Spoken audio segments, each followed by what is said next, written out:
Hello, everyone, and thank you for joining us. Particular thanks to those of you that have managed to last through 2 days of a conference and have joined us this evening for even more fun in science and religion.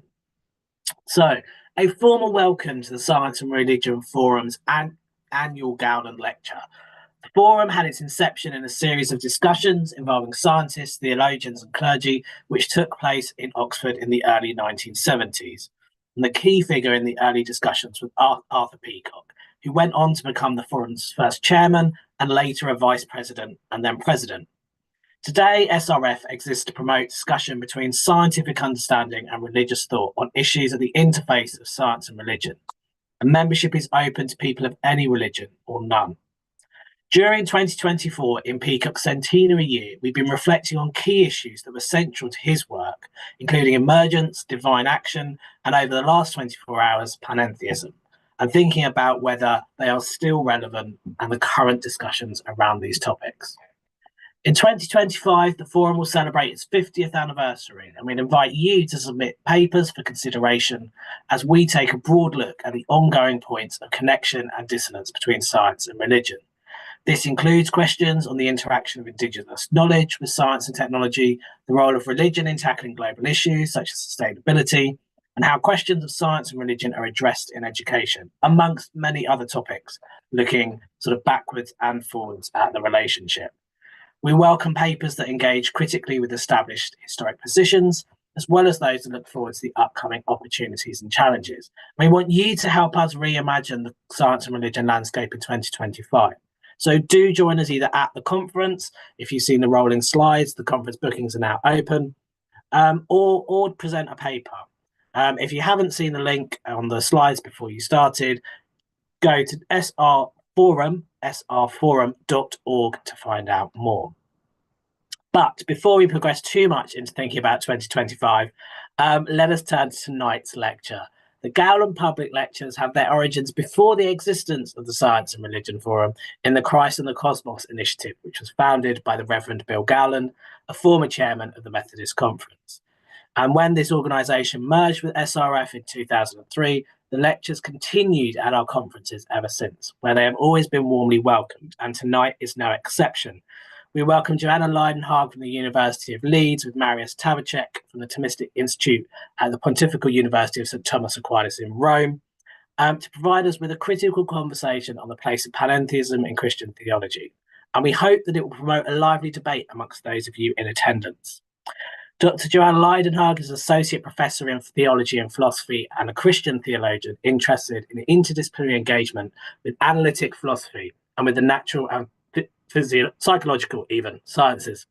Her doctoral research and first book developed a vision of theological panpsychism, which pairs classical Christian doctrine with the metaphysics of panpsychism. And her current research interests include theological uses of panpsychism and other positions in philosophy of mind, theological understandings of autism and psychological disorders, the use of science as a source in theology, and an analytic theology of charismatic gifts.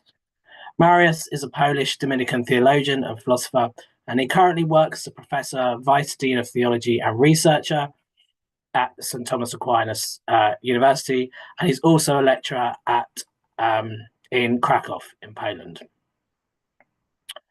He specialises in science theology dialogue and the issues concerning divine action, natural sciences. In particular, he's interested in systematic, fundamental, and natural theology, philosophy of nature, philosophy of science, in particular philosophy of biology, philosophy of causation, and metaphysics. And we're delighted to have them both with us today. The format of the lecture is that Joanna will present for about an hour, followed by a 30-minute-ish response from Mariusz, after which we'll open up to questions from those on Zoom and joining via YouTube. So if you're joining via YouTube, you can put your comments in your questions in the comments section on YouTube, and Matt is going to seamlessly pass those on to me. If you're on Zoom, please feel free to use the chat as questions arise during the conversation. Alternatively, once we get to Q&A, do put your hand up and we'll come to you if you wish to speak. Just a reminder that this is both being recorded and going out live on YouTube. So if you do not wish your face or voice to be beamed across the internet, please make sure you leave your camera turned off and use the chat for your comments, which won't be recorded. Without any further ado, I'd like to hand over to Joanna to start the lecture. Thanks, Joanna. Thank you so much, Finley. And hello, everyone. It's wonderful to be here. I'm going to do that awkward thing now where I share my screen, and so there'll be a little pause. Hopefully it will work fine.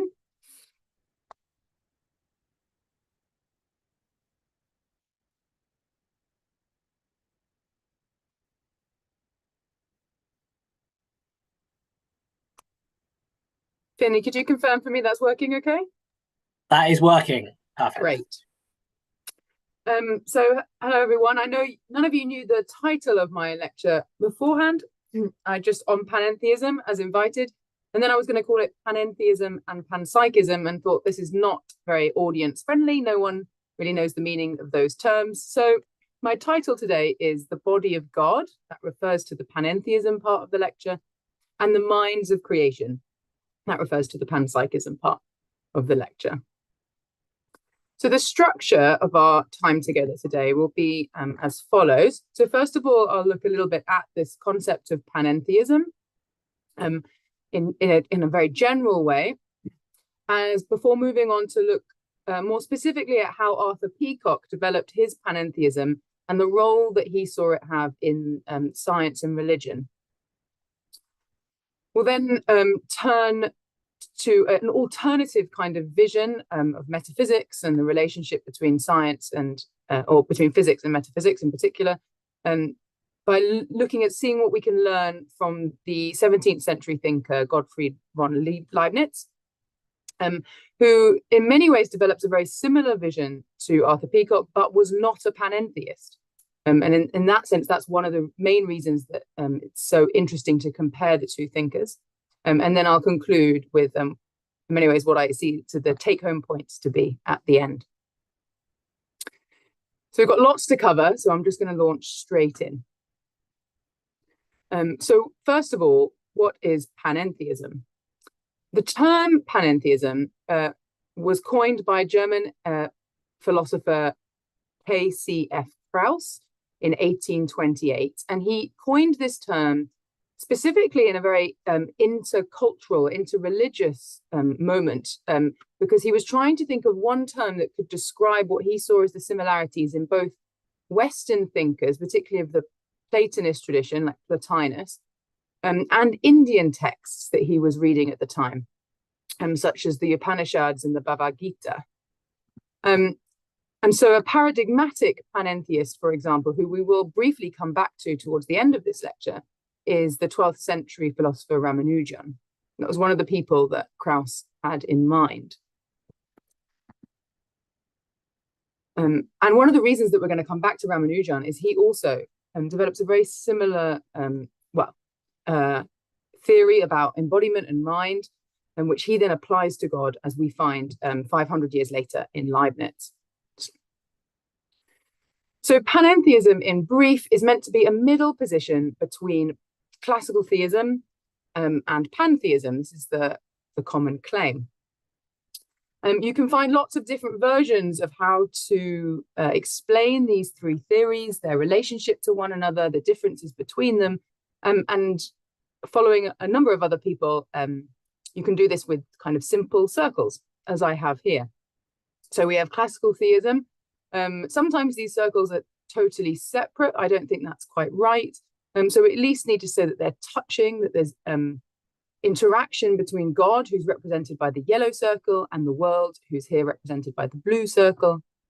And of course, primarily in classical theism, the interaction goes, if not always, then mostly always one way, from God into creation.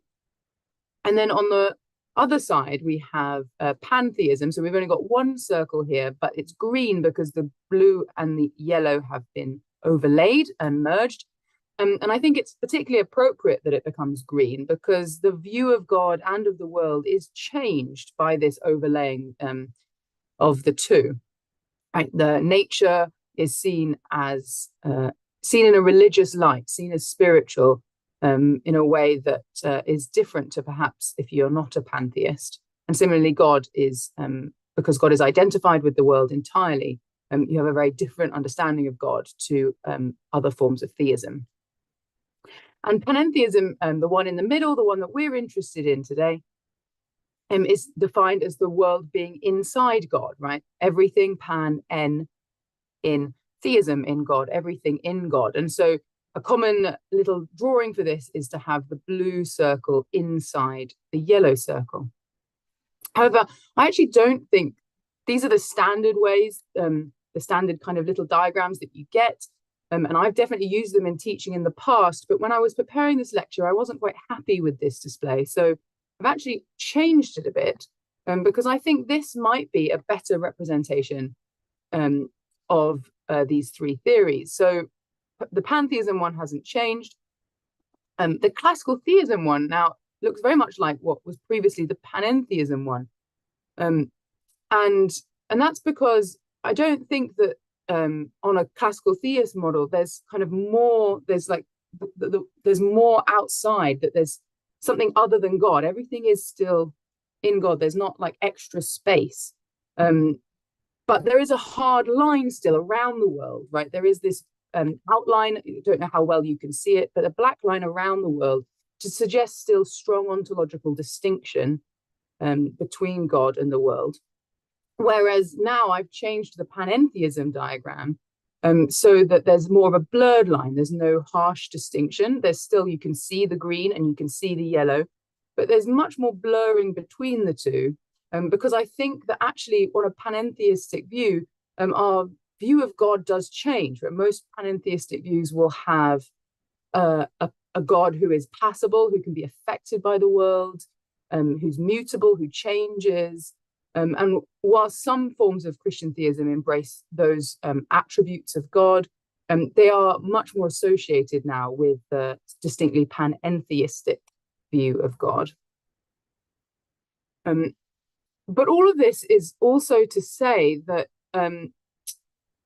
what we mean by panentheism is not always very clear. So that's one of the reasons I showed you the first set of three diagrams, as it were, before showing you my updated ones, is to show that these terms are very much under discussion, and there has been a lot of complaint, really, and criticism in the literature that panentheism isn't a very clear, distinctly clear and different model of the God-world relationship to either classical theism or pantheism.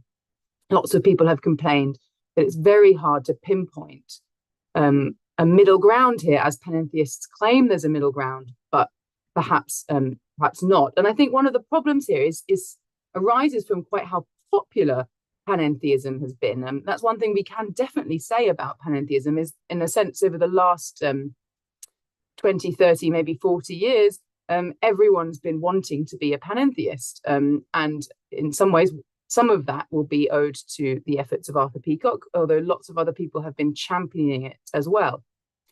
But the problem when something becomes extremely popular and everyone is wanting to use the term is that the same word then gets associated with a wide range of positions that aren't identical or aren't the same. So there are some extreme examples of this when it comes to panentheism, where some people have suggested that even atheistic or people who do not believe in God positions could be a panentheist, which seems bizarre given the theism bit of the word. There are a number of pantheists who say that they'd be equally happily called a panentheist or a pantheist. They don't see any difference between the two views.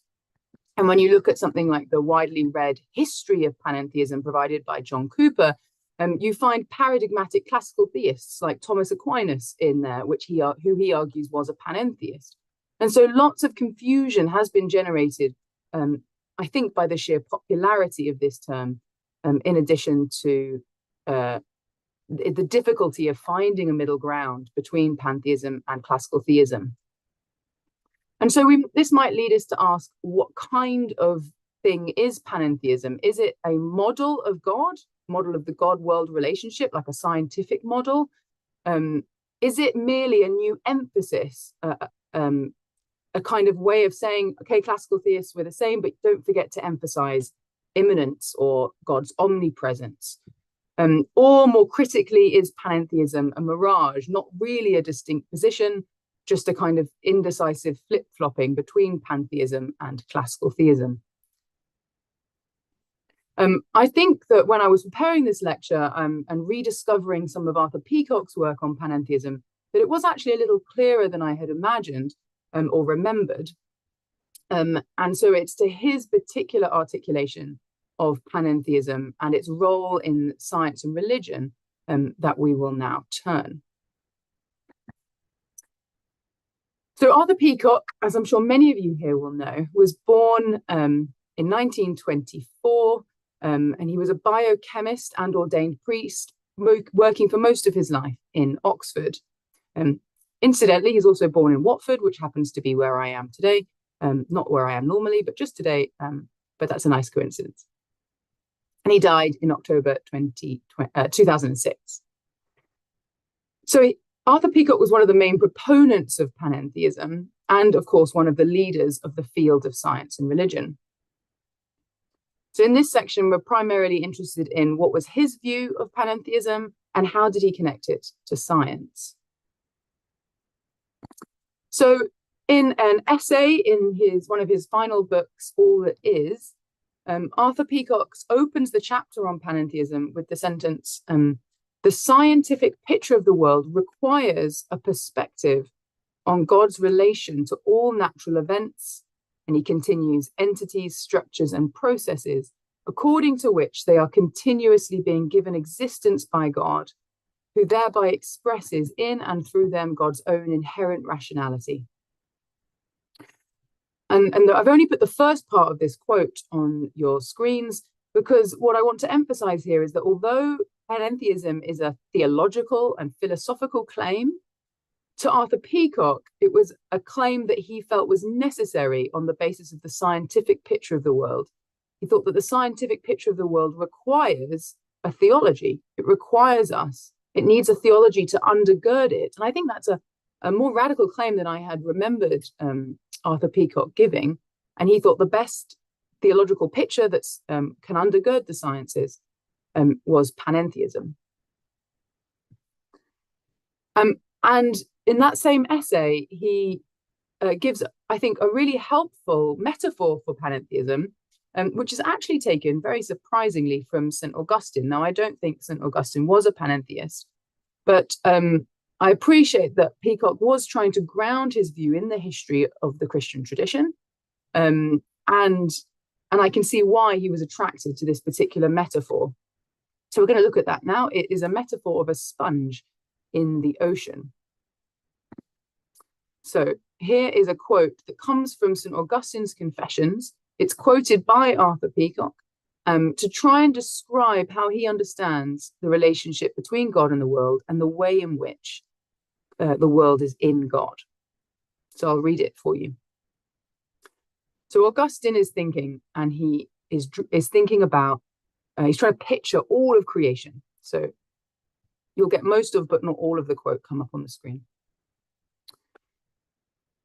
I set before the sight of my spirit the whole creation, whatsoever we can see therein, as sea, air, stars, trees, mortal creatures. Yea, and whatever in it we do not see. And I made one great mass of thy creation. And this mass I made huge, not as it was, which I don't know, but as I thought convenient, but yet in every way finite. So that's now, yet in every way finite. But thee, O Lord, I imagined on every part environing and penetrating it, through every way infinite, as if there were a sea everywhere, and on every side, through unmeasured space, one only boundless sea, and it contained without it some sponge, huge but bounded. That sponge must needs in all its parts to be filled with that immeasurable sea. So convinced I thy creation, itself finite, full of thee, the infinite. And I said, behold God, and behold all that God hath created, and God is good, yea, most mightily, and incomparably better than all of these. So what we see here in Augustine's attempts to try and imagine the God-world relationship is this picture of a sponge in the sea, such that the sea is filling and penetrating the sponge, so that whilst the sponge is finite, the sea appears, by contrast, infinite. Obviously not as infinite as God, but this is just an analogy. And this is one that Peacocke draws on in his attempt to articulate his own vision of panentheism. So we might also think, why was Peacocke attracted to this picture of God? What was his motivation? And it's very clear that for Peacocke, a particular attraction to panentheism was because he thought it would allow him to show in what sense God could be actively present and related to the world, that would not require divine intervention, that wouldn't require God to do anything interruptive or, in one sense, untrackable or surprising from the perspective of science. So Peacocke believed that science ruled out divine intervention. He believed in the principle of causal closure on the basis of energy conservation and the hope that science would give us a complete picture of the world. But he still thought God could be active, and that God's presence and agency was something that we had to, as Christians, affirm. And so as a way to square this circle, as it were, Peacocke was motivated to turn to this theory of panentheism, in which the world is not outside of God, and thus God does not need to intervene into it because he's already present, filling it. So a quote from Peacocke here is, hence, if God was so regarded, as in classical theism, then God could only exert influence from outside the events of the world, and such intervention, he writes, would raise acute problems in light of our contemporary account of the causal nexus of the world as established by the sciences.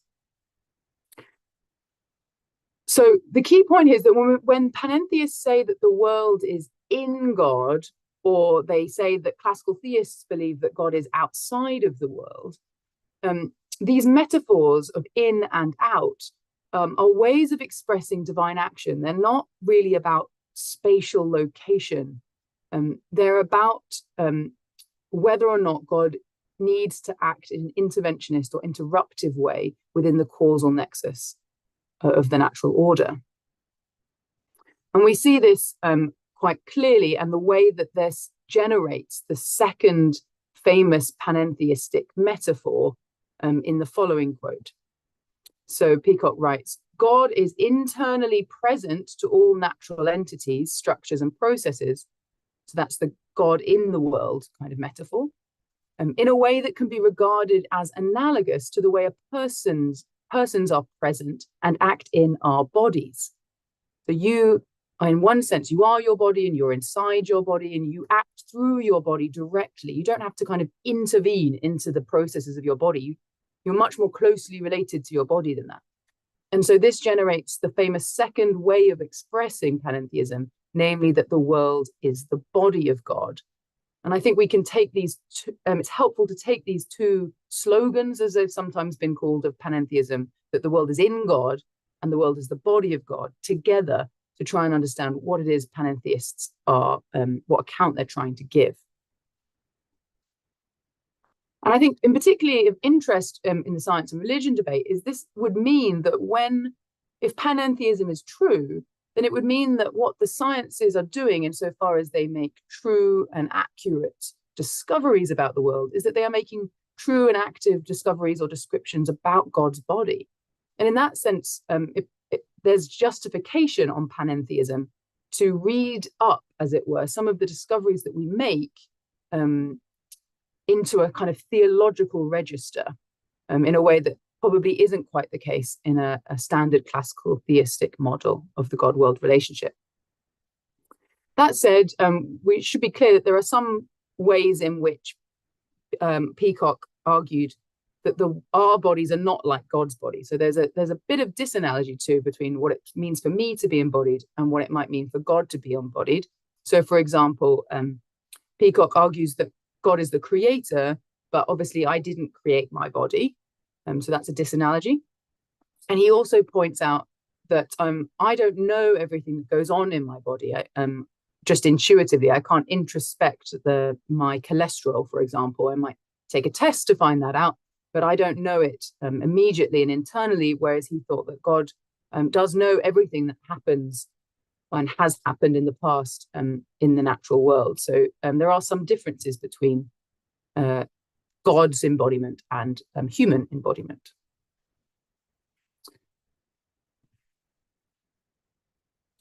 But he was willing to draw on this metaphor of embodiment and build upon it a theory of how God relates to the world as how we relate to our bodies. And in particular, in this, he was drawn to a second feature of scientific theories and his own interest in biochemistry in particular, and that's the theory of emergence. So we turn to focus more on this metaphor of embodiment in relation to panentheism.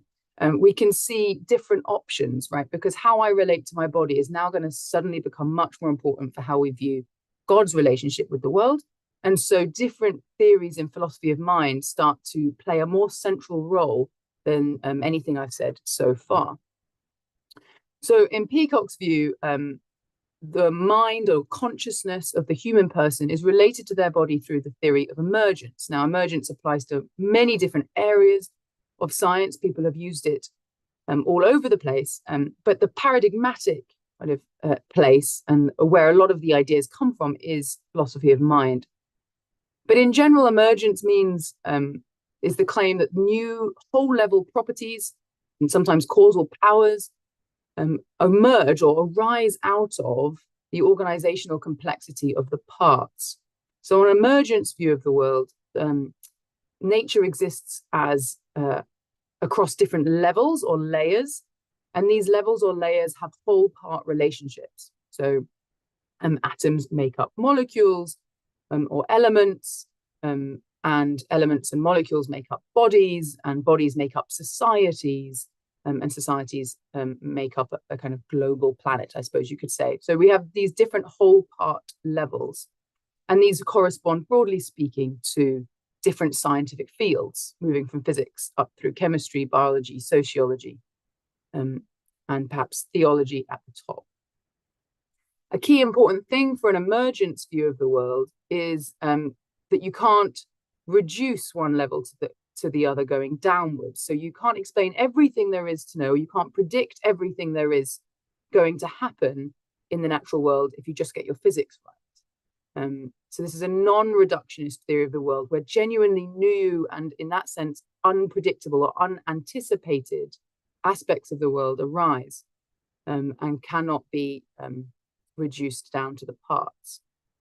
To express this, Peacocke quotes two philosophers, Betchell and Richardson, when they write, things are emergent in that we did not anticipate the properties exhibited by the whole system, given what we already knew about the parts. Right? So that's a very helpful, clear quote to express what emergence is going for and what it means for something to be an emergent property as opposed to just any old other property.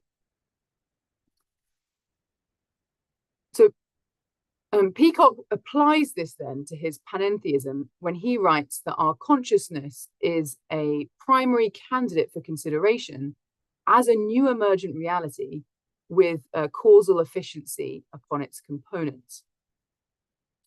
And he suggests that in the same way that, or broadly, roughly the same way that my mind is an emergent property of the organizational complexity of my brain and my body, so too might we think of God's agency as working in that same top-down way that, that my mind does.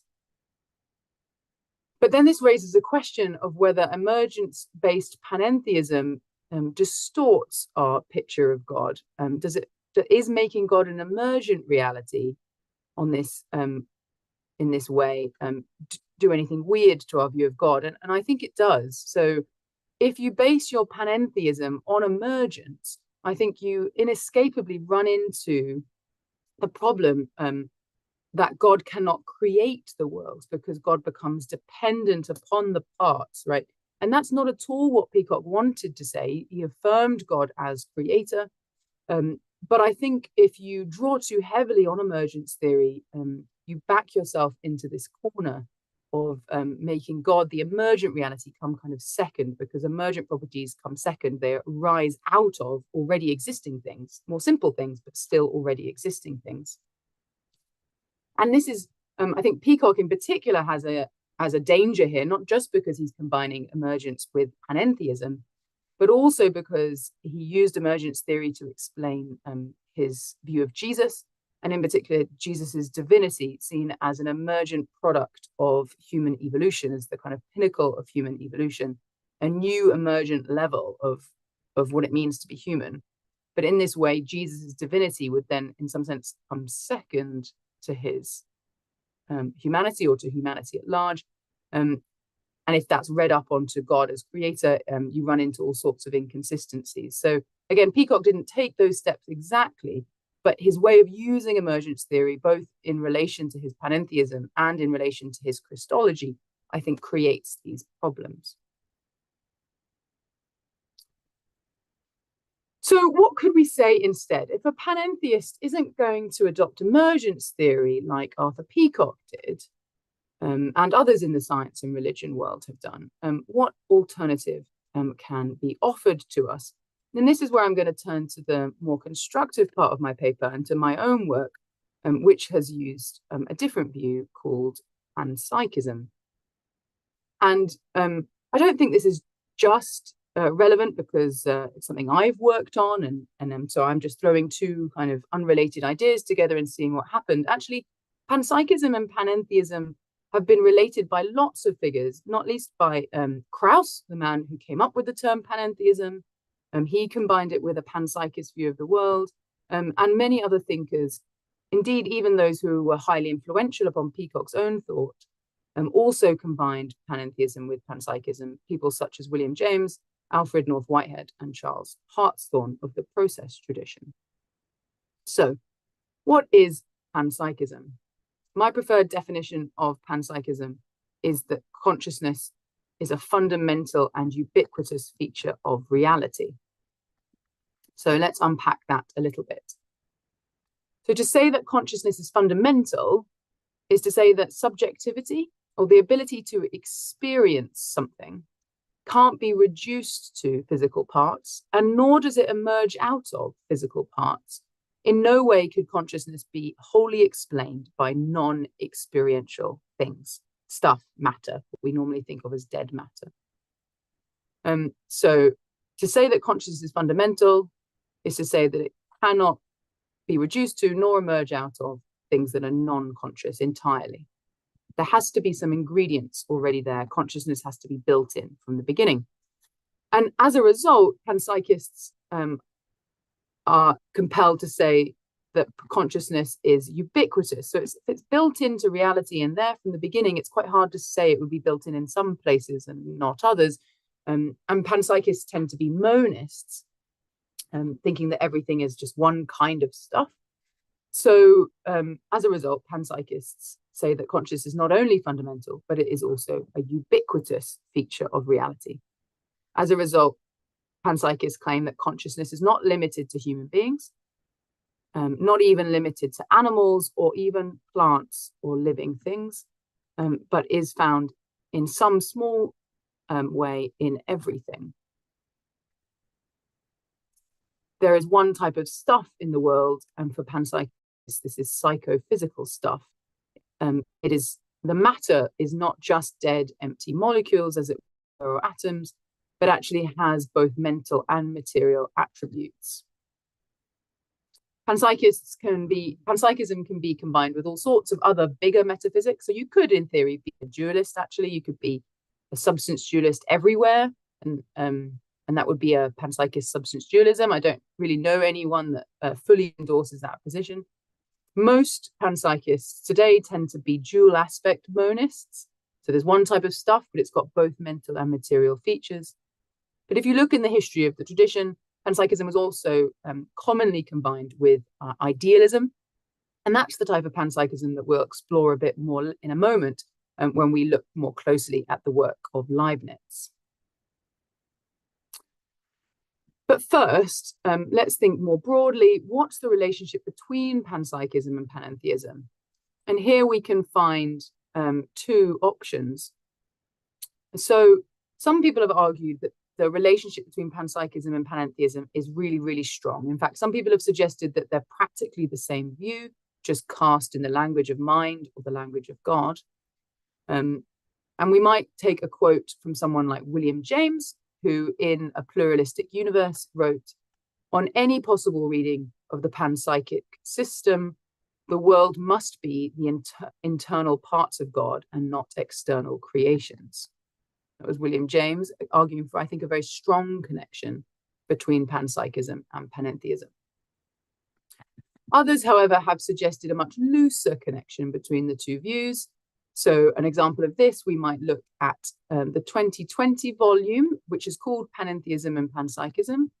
And in the introduction, the editors Goodhart Bruntrup, Benedict Goerke, and Ludwig Jaskele write that although panpsychism and panentheism prima facie refer to different areas or subject matter, they exhibit astonishing structural similarities. For both panpsychistic and panentheistic approaches generally mediate between dualism and monism by avoiding complete ontological separation of God and the world, or mind and matter. So this weaker connection between them seems correct to me, but it also seems almost trivially correct. So both panpsychism and panentheism have more dualistic views on one side and more monistic views on the other. And so they're both kind of middle positions. But this doesn't suggest a connection between the views themselves. It just suggests that within the space of possible theories, they're both kind of in the middle. But that's very relative to other theories. It's not really a connection between panpsychism and panentheism intrinsically to the thought of both these ideas. So we might think, can we say more about the relationship between panpsychism and panentheism, given the way that some people have argued for the stronger view, that it feels like there is more to say here? And in particular, can panpsychism help panentheism in any way? Remember, panentheism does often face this criticism of vagueness. What does it really mean to say that the world is in God or the world is the body of God?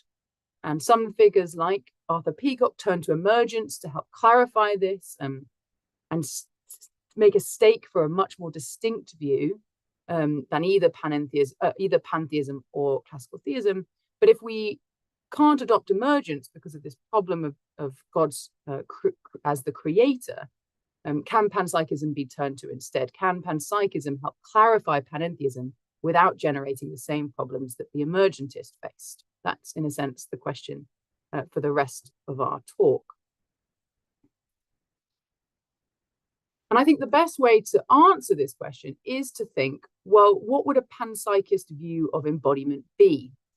Because as we've seen, panentheists say that for the world to be in God, it is also to say that the world is the body of God, because bodies have a kind of non-interventionist agencies in relation to person. So can a panpsychist theory about embodiment be used to elucidate or illuminate what the panentheist is going for here in terms of divine action and divine embodiment? So for this, we need to go and find an account of embodiment that's based on a panpsychist picture of consciousness. And actually, there isn't much in recent literature, despite a huge revival of interest in panpsychism within philosophy of mind.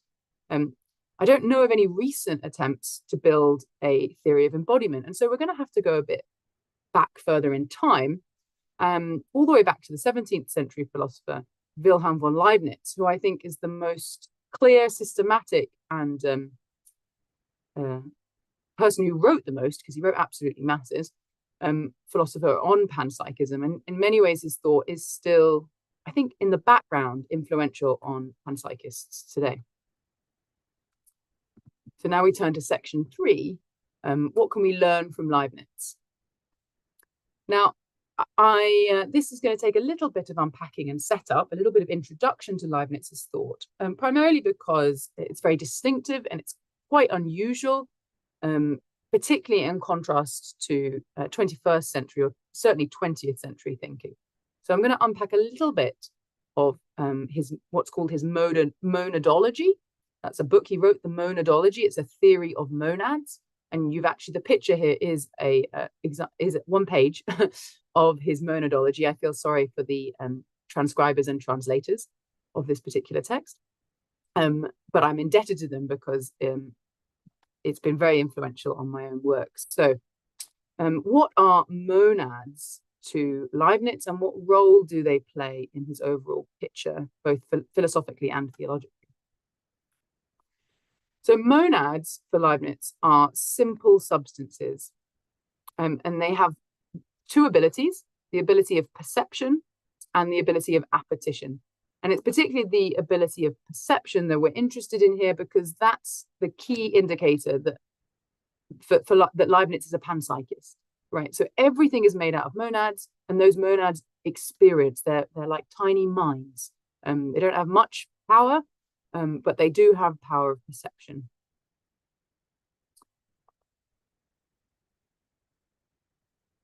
So what has God got to do with this theory of monads? I'm going to try and bring in God as early as possible, because actually Leibniz partly justifies his monadology by his theology, by his belief that God is omniscient. So monads are created actualizations of God's omniscience. So this comes from a striking passage in a different text by monads, a text called Discourse on Metaphysics, where he suggests that each monad, of which there are infinite number, and all the world is made of as monads, there's nothing else ultimately, are a different perspective that God takes on the world. So here's the quote to show this. Now, first of all, it is very evident that created substances depend upon God, who preserves them and continually produces them by a kind of emanation, just as we produce our thoughts. For God, so to speak, turns on all sides. In all ways, in the general system of phenomena, he finds it good to produce in order to manifest his glory. And he views all the faces of the world in all ways possible, since there's no relation that escapes his omniscience.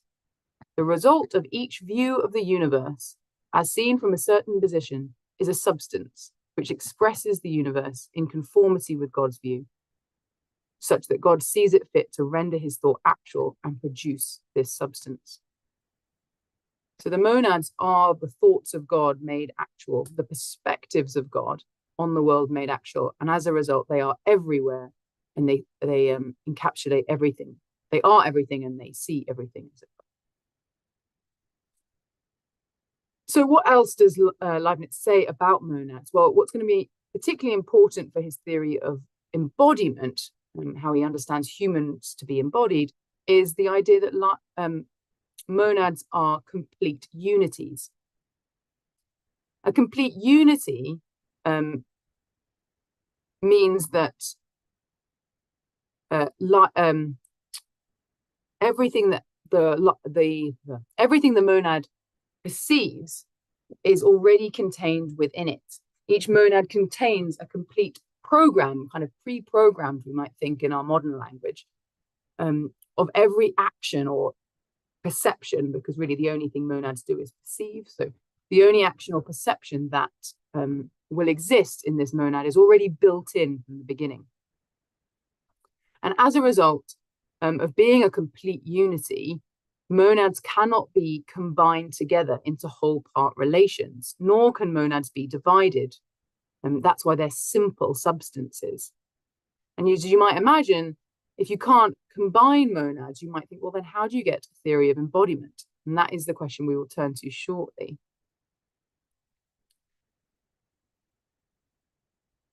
But first, I want to say something more about this pre-programmed nature. So, because it's important for Leibniz's account of causation and agency. And as we've seen, those things are very intimately tied up with the concerns of pantheists and the reason for their turn to embodiment as a metaphor to describe the God-world relationship. So for Leibniz, because all of the monads already contain pre-programmed actions or perceptions, he doesn't think that they interact with one another. So any interaction or efficient causation that we see is in fact an illusion. In fact, it is what he calls a pre-established harmony. So God has made it appear as if things interact when actually they're all pre-programmed independently of one another. And we'll look at a quote on pre-established harmony in a minute, but one thing that I want to highlight is that without any interaction, we might also note that there can't be intervention, right? This might be one reason that a panentheist with Peacocke's concerns about intervention might be attracted to Leibniz's view. Because if there's no interaction, then there certainly can't be intervention, which is a particular form, in a sense, of interaction. So instead, as I've said, Leibniz goes for this thing called pre-established harmony. So when two billiard balls change course, and we think it's as a result of hitting one another, he denies that's the case. They were always going to swerve in that direction anyway. And this is what he means by pre-established harmony. And he describes, therefore, the relationship between immanent causation, final causation, that's the inbuilt, pre-programmed causation, and what appears to us as efficient, interactive causation, as a kingdom of grace and a kingdom of nature. So he thinks a kingdom of nature in the efficient causes, that's how the world appears to us. That's a scientific picture of the world. But the kingdom of grace, these pre-programmed purposes within each monad, that is actually what is driving creation metaphysically. And we're going to read together a quote where this is laid out. So in general, we must hold that everything in the world can be explained in two ways, two kind of languages or forms of description. Through the kingdom of power, that is through efficient causes, and through the kingdom of wisdom, that is through final causes. And these final causes are through God, governing bodies for his glory, like an architect governing them as machines that follow the laws of size or mathematics, governing them indeed for the use of souls. And through God governing for his glory souls capable of wisdom, governing them as fellow citizens, members with him of a certain society, governing them like a prince, indeed like a father, through the laws of goodness and morals. So Leibniz doesn't think that you get these two levels like an emergentist would, where some things work by power, and then when they get complicated enough, you get a kingdom of wisdom emerging. He thinks that all things can be explained through both the kingdom of power and the kingdom of wisdom, that there are two valid ways to explain anything, an explanation by mathematics, physics, and an explanation by morality and goodness and theology. And just to highlight now, this metaphor he uses of fellow citizens or members with him in a certain society, that will come back later. So now we're going to turn to Leibniz's theory of embodiment. So I've given you a general picture of his monadology, his view of the world being made of monads and its relevance for causation in particular. And now we're going to look at how he thinks bodies come about. And since monads, these perceiving subjects with a complete program for all their perceptions already built inside them, can't be combined, we might think, in what sense do bodies really exist for Leibniz? Bodies must either be illusions, like efficient causation is kind of an illusion, or at least not the ultimate reality, or they must in some sense be aggregates. But if they're aggregates, what kind of unity could exist for a body for Leibniz? So we've got a community of subjects, a community of monads. But how would that unity really work, given that he doesn't believe in combination? And to answer this question, we need to look at a section of Leibniz's work where he makes a distinction between what he calls artificial machines. He's thinking primarily of things like a clock, and natural machines. And there he's thinking of an organic body, like your body and my body. So an artificial machine for Leibniz is mere matter. It's neither conscious nor alive in and of itself, even though each monad is conscious. An artificial machine as a clock is not conscious, because a clock is infinitely divisible. No portion of the clock can be designated so small that it doesn't contain more animated bodies within it. So he thinks you could take the parts of a clock apart, but then you could keep dividing them, cutting them with a very sharp knife, even splitting atoms and things. He thinks, in theory, matter is infinitely divisible. The only thing that stops division is when you encounter a living unity, i.e. a monad or a natural machine. So I'm not, to Leibniz, infinitely divisible. In fact, I am a unified natural machine, a body. He in fact bases his model of all monads on the unity of the human body. He says the substantial unity of monads is built on the model of what I call me. That's what he said. So I'm actually not a collection of monads exactly. I am one monad, even though my body is made up of many monads. So we've got right to the heart of the age-old problem of the one and the many, and we've got to ask Leibniz, how do you make sense of this? So Leibniz's account is a nested account, as it's been called by some contemporary Leibniz scholars. So he doesn't think that bodies are combined by spatial temporal relations. He doesn't think in those terms. Instead, he thinks in terms of, again, agency and action. So his view of embodiment is tied to his view of agency, just like Peacocke's view of God's embodiment is tied to a view of divine agency. So according to Ohad Nakhtomi, a Leibniz scholar working today, individuals for Leibniz are nested within one another, not because of their physical relationship, time and space, and not because one is bigger than the other, like a Russian doll, but because they are functionally organized in reference to one another. And that is that what we might think of as the larger monad, though it doesn't necessarily have to be larger in spatial terms, provides other monads the reasons for their actions. And rather than smaller and larger, which would be misleading, Leibniz uses the term dominant and subordinate. So the dominant monad provides reasons for the actions of subordinate monads.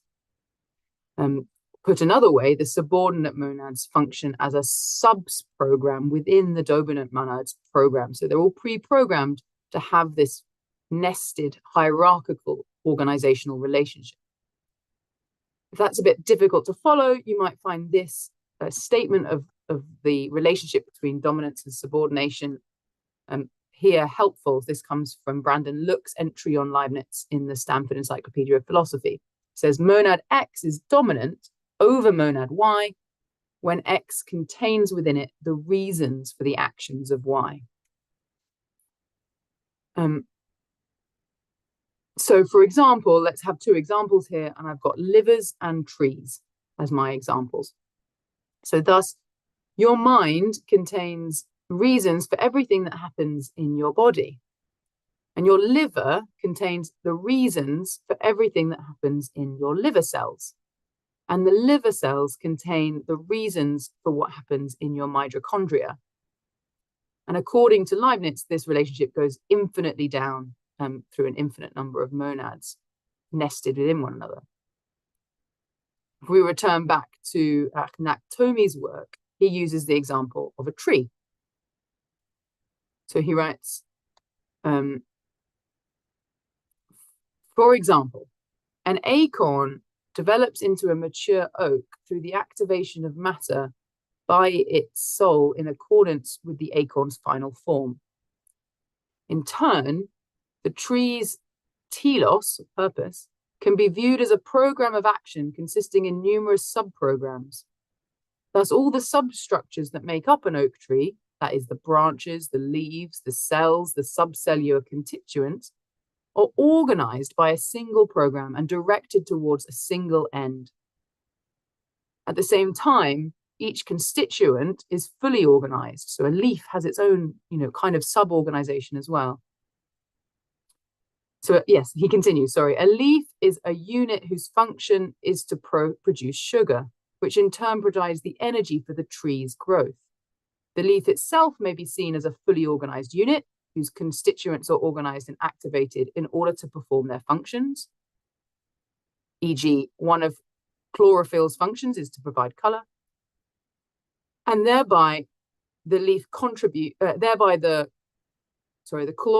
chlorophyll's function contributes to the function of the leaf, and in turn their constituents, such as cells, are entirely organized towards the performance of their functions in the overall program of the leaf, which is organized for the overall program of the oak. This model, I'm still quoting Nakatomi here, this model of a functional hierarchy with a complete individual's program informing an unending series of constituents exemplifies Leibniz's notion of nestedness. So there are two important things to note here. First, that subordinate monads are not parts of a greater whole. We often use that language, but technically for Leibniz, this is not a whole part relationship. It's a relationship of direction, agency, and functionality.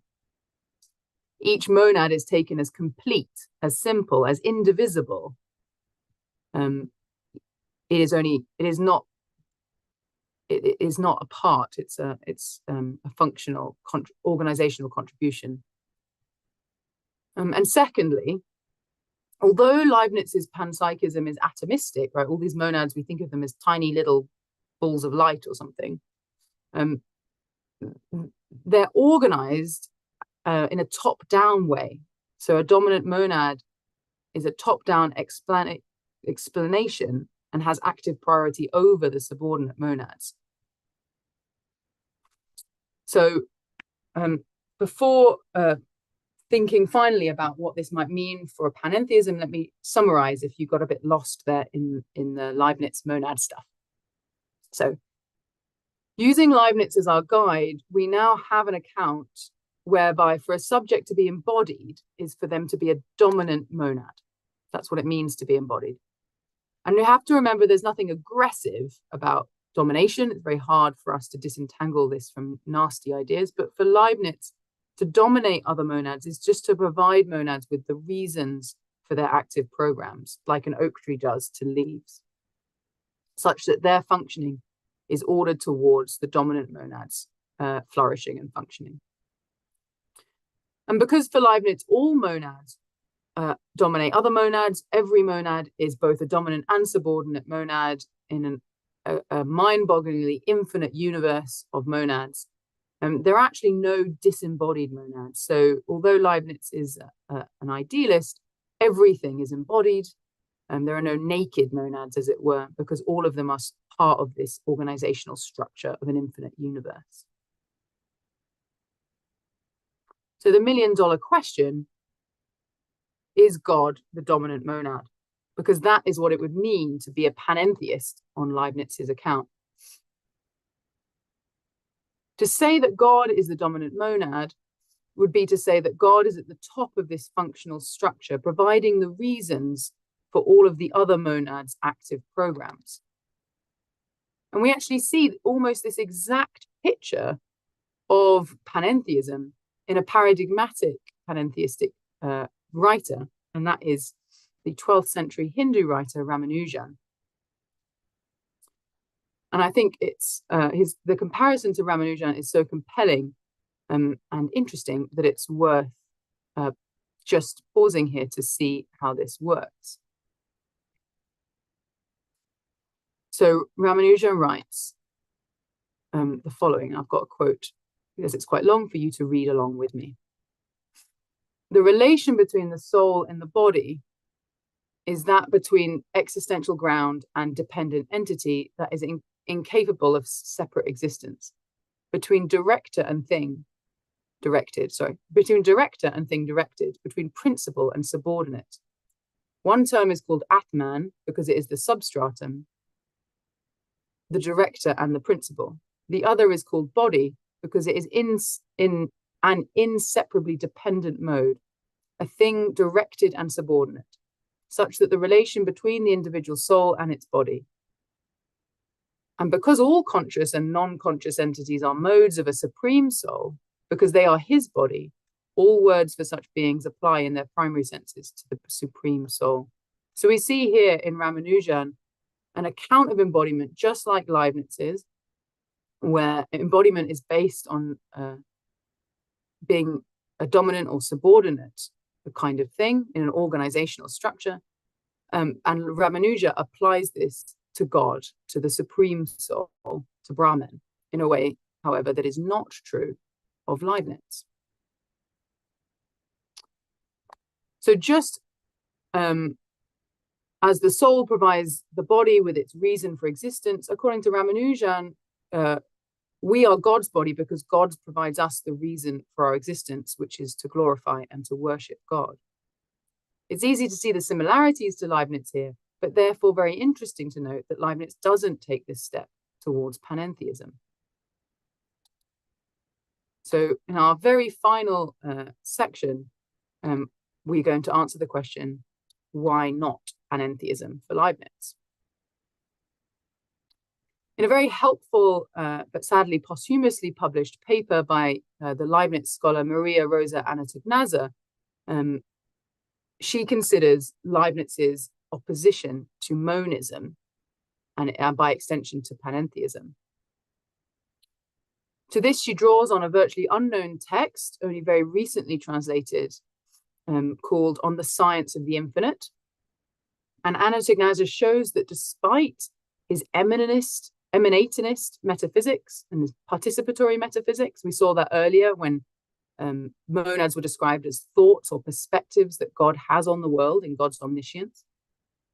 Despite this, Leibniz actually rejects any view of God-world relationship that would put them in a whole-part relationship or in any kind of more strongly pantheistic identity, God-nature monism. So we have to take a slight step back here and say, in order to answer why Leibniz doesn't go with panentheism, to think what does Leibniz say about God? So primarily for Leibniz, God is the absolutely absolute so. And so this is what we term God, whom we can call an absolutely absolute substance. Each and every nature capable of perfection is contained in it perfectly or absolutely. And as Anatognazza summarizes, the claim that limited things derive from the absolute, and they derive through the addition of limits in a top-down causation kind of way, it does imply a very strong overlap between God and nature. It really does seem to push us towards panentheism. And Leibniz here gives us a good example. So in that which is that which is in the large, no less than in the small, in the part, not less than in the whole, is, by a kind of analogy, an attribute in common to the absolute and limited substance, which flows into the latter from the former. So he's suggesting there is some kind of commonality here. And you might remember that color green that we had on the circles depicted at the beginning of this lecture.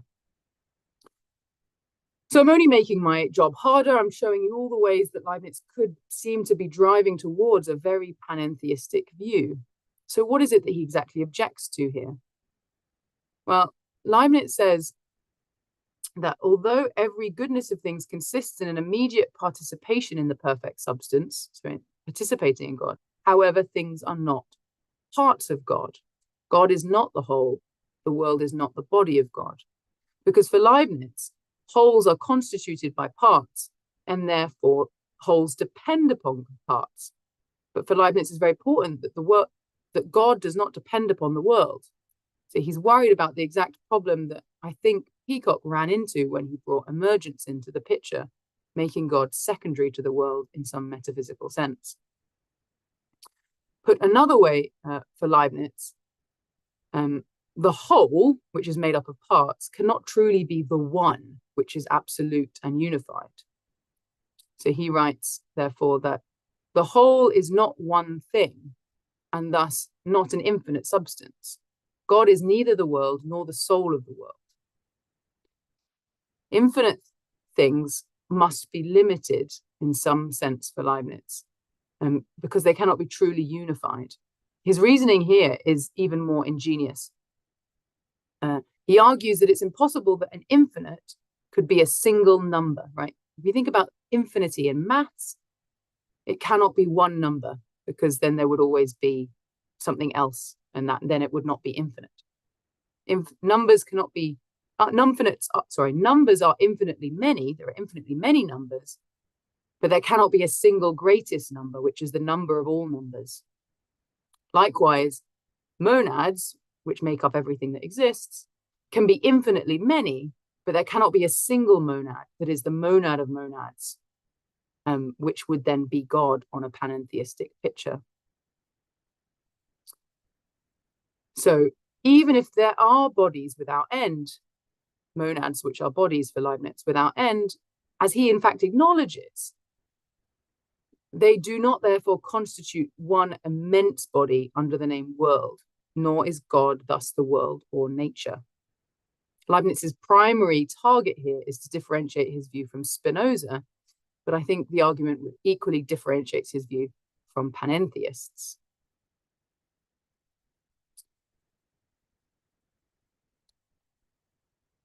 Okay, so we're at time, and that's very good because I only have one more slide to conclude and give you a sense of what I've tried to do in this lecture as a whole, which has covered a vast variety of, I think, topics that's probably overambitious, and I thank you for your attention.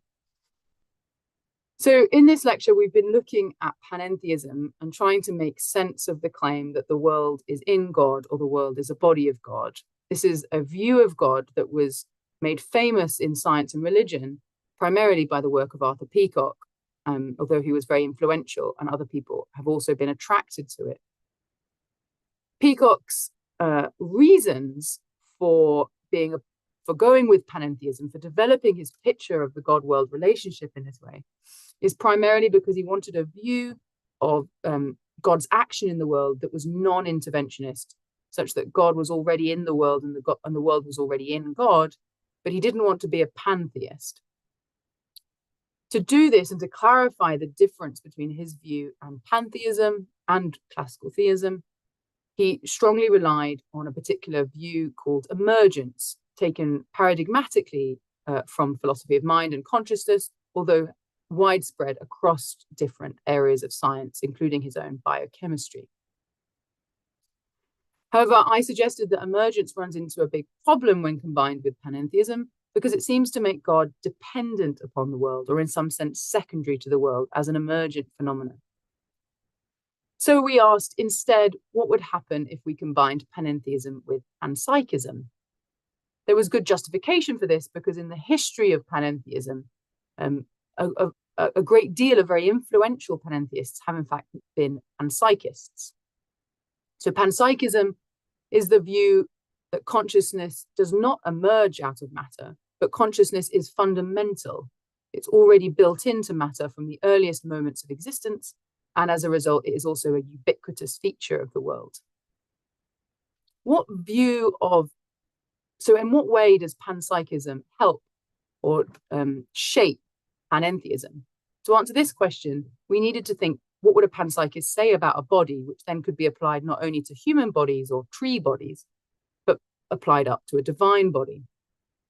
For this, we turned to Leibniz's view of embodiment, and briefly I showed that this was very similar to Ramanujan's view of embodiment, that things are embodied insofar as they function within a hierarchical organization of agency and action together, such that a dominant monad provides reasons for the existence of the actions and perceptions of subservient monads. So although this view of embodiment is shared between Leibniz and Ramanuja, whereas Ramanuja then applies this to God and becomes a paradigmatic panentheist, Leibniz does not. And since I do not endorse panentheism, actually, we ended with reasons for Leibniz's hesitation about applying his panpsychist view of embodiment up to God. And this was primarily that for Leibniz, the world must be dependent upon God and God not dependent upon the world if God is to be the absolute and the creator. And he worried that even a dominant monad, in some sense, although it orders all things to it, is still dependent upon the functions and programs of the subservient monads, and that this was not a sufficiently true unity when it comes to speaking about God, who is truly one. God could not be the whole of the world. The world cannot be God's body for Leibniz, because God is one, and the world, he thinks, is an infinity of monads.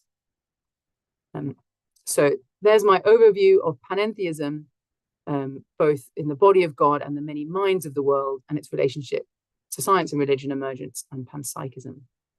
Thank you very much for listening. And if you have any questions beyond the Q&A, my email address is on the screen. Thank you so much, Joanna.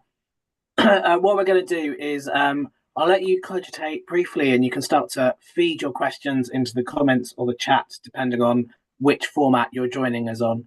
But we're now going to hand over to Mariusz for some responses and thoughts before we go to the Q&A. So Mariusz, straight over to you. Thank you very much for the invitation. Can you see my screen already? Okay, cool. So without further ado, I will simply proceed with my presentation so that we have time for questions. Okay. I come, as you can imagine, and as you see, from the classical Aristotelian Panpsychistic tradition, and I was invited to comment on panentheism, which I have actually studied in depth, in particular with respect to science and religion, and Arthur, Peacocke, Clayton, and other people. So I will build on something which was already said by Joanna and add more to it. So what you see in the background of my presentation is this wonderful image that I found online at one point of panentheism, and I actually enjoy it. I like it, where we have reality in God, within God, and yet God is somewhat transcendent. At least I believe this is what this picture is trying to depict. So panentheism has been defined here already, and all of us gathered here, I believe we understand the basic idea that stands behind it. Michael Brierley, in 2004, in this volume on important volume on panentheism, he speaks in his chapter about quiet revolution. Joanna actually mentioned already that it has become a very popular version of theism nowadays. So on the complex market of theistic ideas, and I believe this slide doesn't actually depict all possible options. So we have panentheism in the right-hand side corner, down corner of this slide. So what interests us here, there's many versions of panentheism, or I call them species of panentheism, in my paper, which is based on my book on emergentist panentheism. I list various types of panentheism. What interests us are here the most is the scientific panentheism, which is underlined here on this slide. So what Joanna presented, what I find particularly interesting from my point of view in the presentation that Joanna delivered is this, or what I like about what I would suggest she offered, which is the panentheist, panpsychist Leibnizian criticism of panentheism, is that what we see there in Leibniz is that, like, on the one hand, he does want to state, and I'm taking from Joanna's presentation, he wants to state that finite things do derive from the absolute, as he uses kind of Spinoza's type of language here, as modifications or limited emanations from the absolute. There is therefore a commonality of nature between absolute and limited, a common attribute to absolute. There is, he speaks about a common attribute to absolute and limited substance. So there is a close connection there. But at the same time, he wants to say that finite, or emphasizes that finite things are not parts of God, as Joanna emphasized, who still sustains and directs those parts, but those things, but they are not part of God, because God is not a whole, which implicitly, as Joanna points, assumes there being parts in it.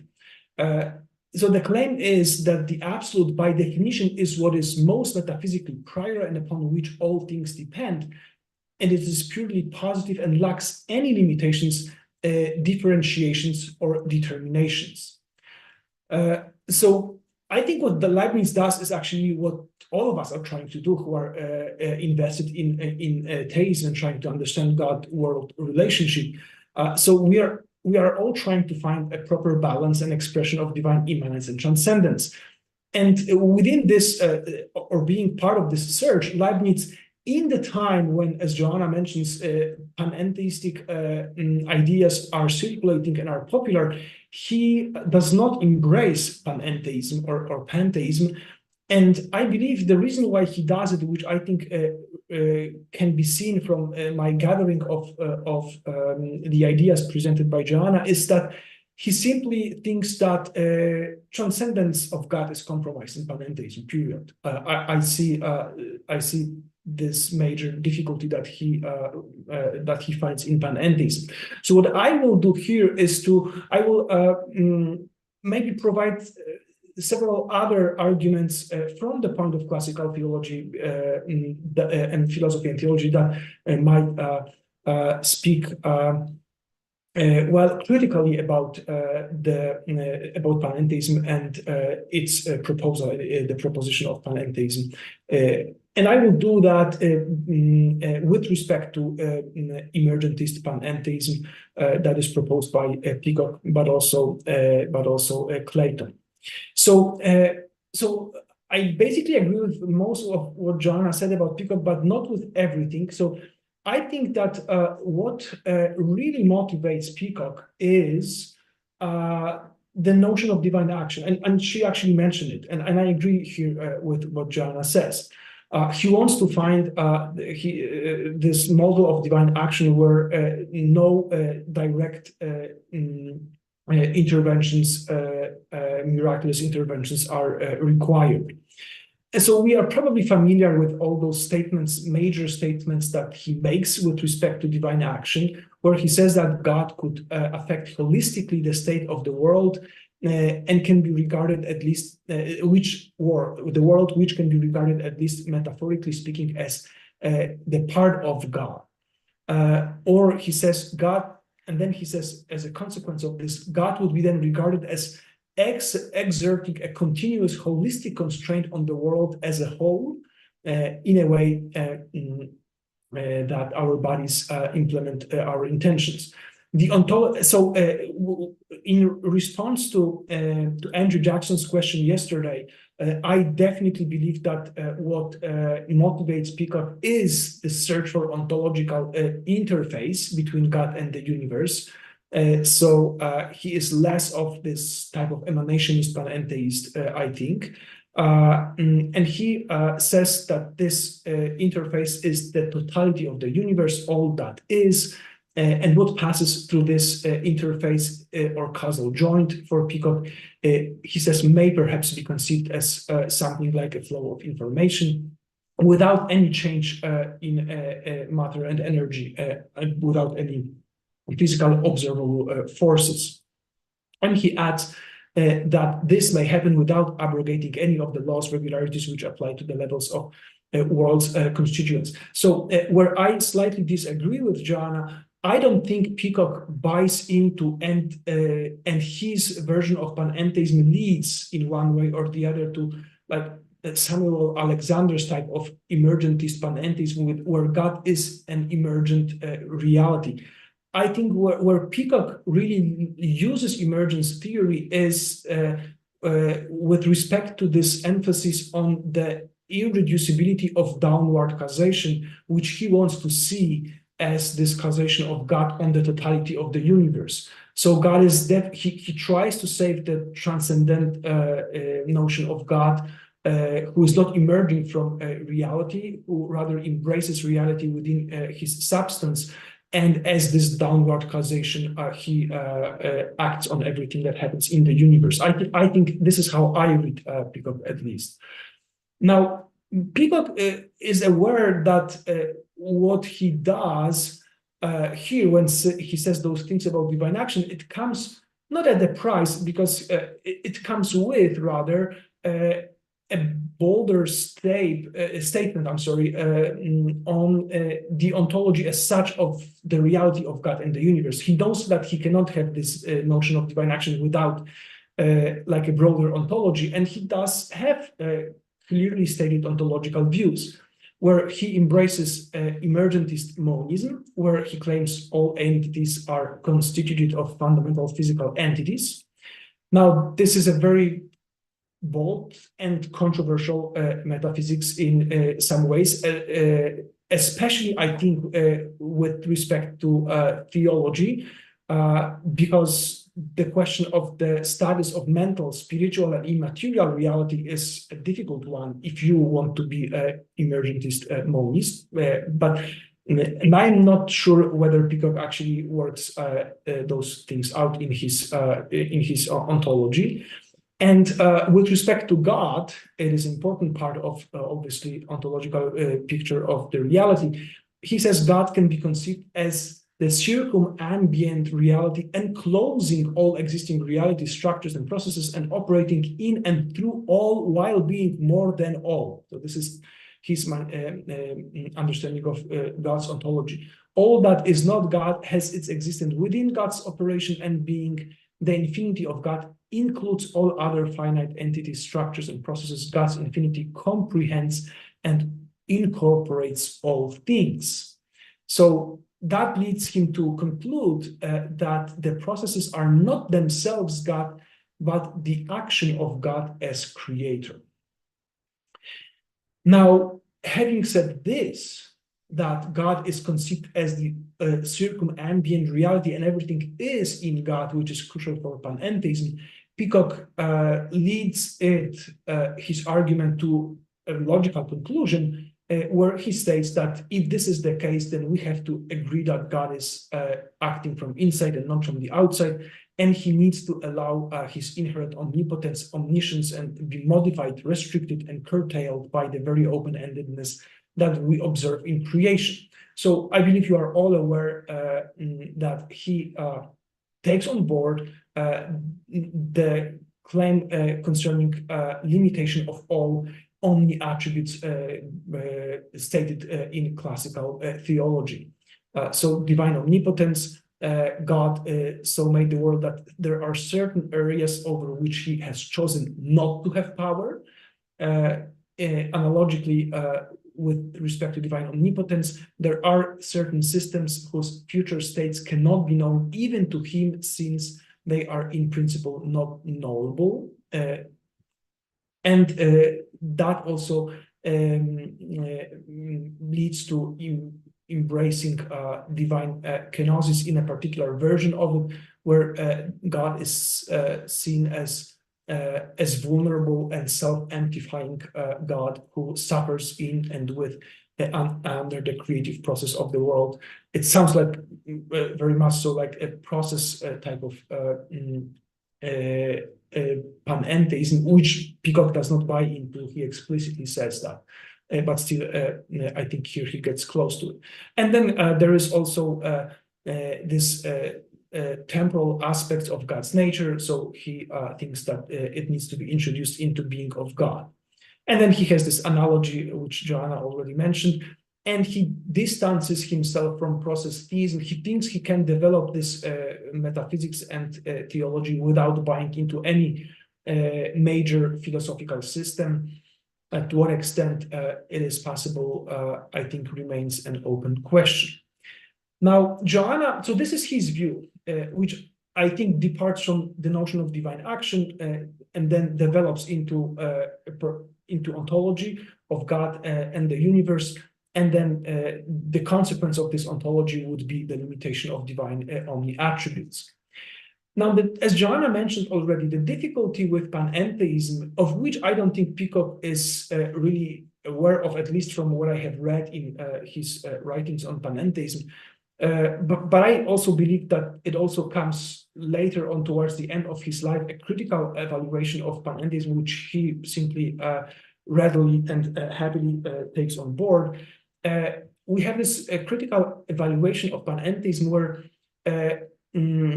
Clayton actually acknowledges that it seems like it is a family resemblance concept, where we can trace a continuum of metaphors which are trying to explain what this N in panentheism actually means. So one of, again, Michael Brierley in the Oxford Handbook of Science and Religion, he shows that this continuum of metaphors includes goes from one extreme where we have God separated from the cosmos to God as totally dependent and coterminous with cosmos, with 13 steps in between those two extremes. Clayton, in his article, he sees something similar. From in God meaning literal location in the substance of God, to God simply befriending or gracing the world, which is much less ontologically profound and wanting, with 10 steps in between.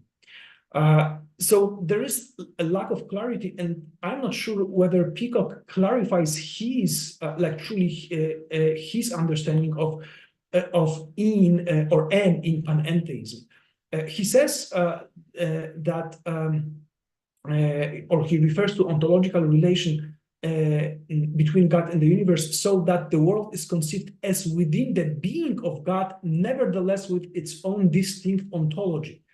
So my question would be, what does he really mean by that? Because if the world is in the very being of God, so to what extent, in what way it has a distinct ontology, that would actually require the definition of being of God, because the being of God for the classical school of thought is one with his essence. So if you are truly in the being of God, you simply are God. So this is a very problematic statement. Maybe he flashes things out, so maybe it will come in our conversation afterwards, but I just leave it as a question here. And then I claim that the image of God, who includes, comprehends, encloses, incorporates all beings. I know these are metaphors, but I think there is a danger here of myriologization or spatialization of the theological discourse that is there, and we should be careful about that. And Clayton, who actually follows Peacocke's panentheism, it is an example of where panentheism actually can lead us, the scientific panentheism, because he is developing panentheism or continuing this school of thought Clayton within the same context of science and religion. He says that in 1999, he says about the infinite God, whose ontologically as close to things as can possibly thought. And then in 2004, he says something surprising to me, that the panentheistic end, as described in relation of belonging to or being a member of, is a logical inclusion and not one of location. Yes, that sounds maybe helpful to him, but I don't think we will be satisfied with just a logical inclusion. We want to know what ontologically God is with respect to the world, I think, rather than just logically speaking. And in 2010, he says something that, in my opinion, simply brings his panentheism to pantheism. Things appear to exist as individual substances, but in fact, objects are ultimately speaking modes or manifestations or expressions of that one. Hence, their appearance as separate, independent existence is not ultimately real. God is not only the efficient cause of things, he also is a substrate cause or substrative cause of things of which everything is made. So that sounds pretty pantheistically to me. Now, what happens, I think, with Peacocke and other panentheists and those who challenge classical theism, and I studied quite a bit those scholars in the ambient of science and theology dialogue, I don't think they actually studied Aquinas and classical school of thought in depth, or at least like from primary sources. I think most of them, they get their Aquinas from Austin Farrer, who was a British Anglican philosopher and theologian. He speaks about double agency, and everybody who speaks about double agency in Aquinas never uses this term, and neither Aquinas scholars. So this definitely comes from Austin Farrer. He has an interesting presentation of Aquinas, in many ways correct one, but in some ways, and I show it in my book, it's a flawed understanding of Aquinas, which I think is frustrating, and I understand this frustration on the side of those who get their Aquinas from Austin Farrer. But anyways, but the claim is that Aquinas doesn't have immanence, and what panentheism gives us is a truly profound account of immanence. Now, Niels Henrik Gregersen is among those who engage with panentheism. I think he actually does understand better Aquinas, and he does refer to primary sources. And he says that we should be aware that Aquinas has actually a very profound understanding of divine immanence, where he says that God is in all things, not indeed as you can see, as part of their essence, nor as an accident, but as agent is present upon which to that upon which it works. God is in all things and innermostly by his power, by his presence, and by his essence, because he is the cause of the very existence, which is the highest perfection for Aquinas, also in God. So God is present by his essence, analogically speaking, in the created being of all existing things. And Aquinas does use a language at one point, as you can see in this quotation, that sounds pretty panentheistic. Now, Joanna mentioned that Cooper mentions Aquinas in his historical account of panentheism, but he never says Aquinas is a panentheist, and I would like to emphasize it. But some others, they claim, oh, this sounds like panentheism in Aquinas, right? God also contains God also contains things by existing in them, and we can use the bodily metaphor and thought that everything and every being is in God in as much as he contains them. And so this really sounds as a panentheistic claim. But Gregersen actually points towards it. He's aware of this, what Aquinas says here. But he says that there's the fundamental difference between the classical approach and panentheism, where, as you may already figure this out and know that, for Aquinas, all creatures are ordered to God. Hence, all the creatures are truly and really related to God, whereas on the side of God, the relation is not real, but it is a relation in idea. So Gregersen would say, what constitutes the common aspiration of the different versions of panentheism? I suggest that they all share the intuition of a living two-way relation, real on both sides between God and the universe. And this is something that definitely parts from Aquinas and goes against what he says. Now, what would Aquinas say in defense of his understanding of relations, and why he would say that this relation is mixed and not real on both sides? Whether you like and agree with this argument, it's another question, but I think it's meaningful to present it here, and I don't have that much time, so I need to hurry up. So Aquinas would say that relation has a fundamental intelligibility to it, and its grounding, which is, so it has its ratio, something that makes a relation, and its grounding in terms of where it finds its being, we may say. So on the part of intelligibility or ratio, so on the part of creature in God-world relationship, we have subject, we have term, which is the creature, God, and the foundation of the relationship, which is creature's dependency on God. What is crucial for Aquinas, for a relation to be real, all three aspects of the fundamental intelligibility of relation need to be distinct, and they are distinct here. We have God, we have creatures, and we have the dependency of creatures on God. Whereas on the part of God in this relationship, we have subject, which is God, we have term, which is creatures, and the foundation of the relationship, which is God's creative power. Now, assuming the simplicity of God, which panentheism gives up on, but assuming it, we don't have the distinct, not all three aspects of this relationship are distinct, because if God is simple, God himself and his creative power are one. And therefore, for Aquinas, this relation cannot be real on the side of God. It has to be a relation of idea. Now, when it comes to grounding of relationships, Aquinas, following Aristotle, will say that in the case of creatures, their relationality is posterior to their substantiality. It is an accident of a substance. Whereas in the case of God, God's relationality is one with his divine essence, again, assuming his simplicity. And for that reason, also, the relationship is not real on the side of God.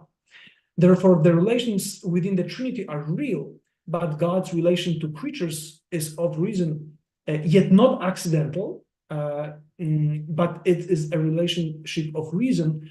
But it doesn't mean, as many panentheists would say, that God is cold and not interested and not engaged in the reality. I believe that Aquinas would say that it is precisely because God is totally and radically transcendent with respect to creation, he can also be intimately, immanently present in a way that he is, where he is not standing next to creature, but he is present as the very source of esse and essentia of each existing being. So Michael Dodds would say, as the source of created being, God is most intimately present to each thing. His presence is far more intimate than what is possible between the terms of a mutually and real relation among creatures. In a mutually real relationship, when real on both ends, the created agent is related to the effect through the medium of the motion that it produces, and that is distinct from its essence. God, however, is, as the source of esse in creatures, is present to each one by his very essence, yet analogically speaking, because things are not divine. So God must be intimately present to all beings. When God acts, says Brian Shanley, another Thomist, Dominican, when God acts as to bring creatures into relationship within him, all of happening is located in creation rather than in God. In divine action is therefore neither interventionist nor deistic. God as the creator of primary matter and all substantial forms, ground of efficient causality and natural teleology, as well as the transcendent cause of the occurrences attributed to chance and fortune, is the first and principal cause working through secondary and instrumental causes. Now, moving to transcendence, and that is the last point I have here.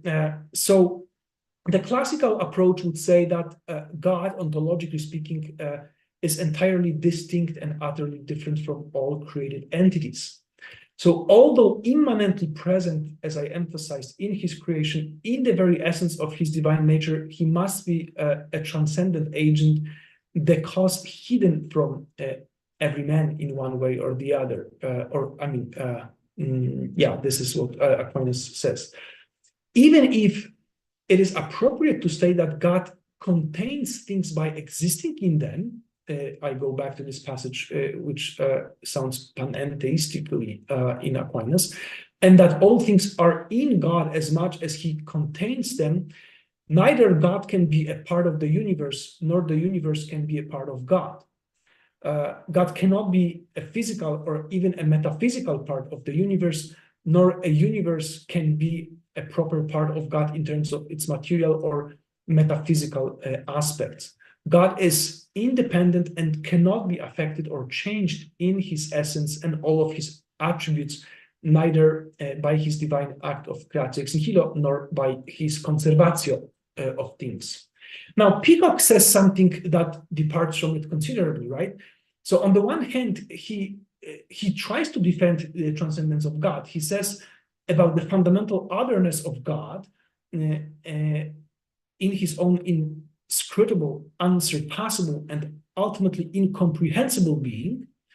But at the same time, I say he has God as the circumambient reality, once again, that includes, comprehends, and incorporates all created things, which seems to introduce or to make his transcendence rather relative and not, truly or fully expressed. The notion of self-limitation of divine omnipotence, omniscience, impassibility, and eternity, I think definitely limits considerably God's transcendence. So whereas for Aquinas, it's a rather zero-sum game, you are either transcendent with respect to reality or not. For Peacocke, I guess you can have a gradation here. But then the question is, when you introduce logical delimitation of omni attributes of God, one may say that this puts the existence and nature of God in need of an explanation, because only a God who is utterly transcendent explains himself. Once you introduce those limitations, the question arises, maybe there is a being that actually is not limited as this version of divine that is proposed in panentheism. And why would God want to limit himself? Do we like this notion of God who, in order to create, he has to limit himself, because otherwise there is no space for creation? And I think it also introduces an eschatological deficit, because if God doesn't know the future and he doesn't know our free human decisions, so how can we be sure that this entire story of this universe will end well?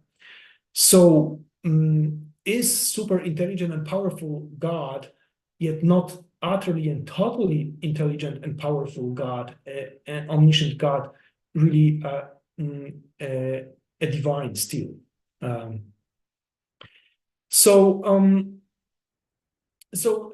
Lastly, there are other criticisms that have been raised. You may be aware of those. Peacocke spends so much time on this ontological interface between God and the reality in its totality. And for Aquinas, this question does not even arise because there's no causal joint, because God is acting from the transcendent eternal perspective and order of causation. So you will never find,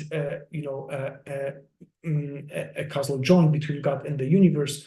He's immanently present in all operations of things, but it's not that you will find a causal joint the way I think Peacocke and other in Divine Action project search for it. So Robert Russell, he criticizes as a physicist the idea that God works at the universe as a whole. He says that the universe does not have a boundary on which God could exercise the top-down whole part causation as envisioned by Peacocke.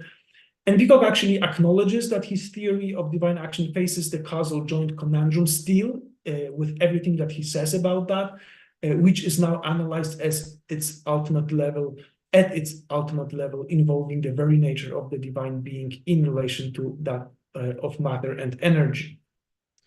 From the Thomistic perspective, we again have here, it sounds like a univocal predication of the agency of God, because only univocal causes need to leave room or make space in order not that they don't interfere with one another. And also Russell criticizes, and other physicists, they criticize the concept of flow of information as a pattern forming influence that goes without exchange of matter and energy. Information flow is rather always somehow embedded in some sort of energy or matter, so it's hard to think how does that work, or how this works. And to me, it sounds oftentimes like actually that this exchange is one way, but maybe I'm too harsh on Peacocke, I don't know. But my time is over. I'm actually 2 minutes beyond the limit, and I actually will stop here. If you are interested in this criticism of emergentist panentheism from this perspective, the classical Thomistic, Aristotelian Thomistic perspective, this is my book and my article in Sophia, and this is the bibliography of works mentioned in this presentation. Thank you for your attention and time, and that's it. I stop here.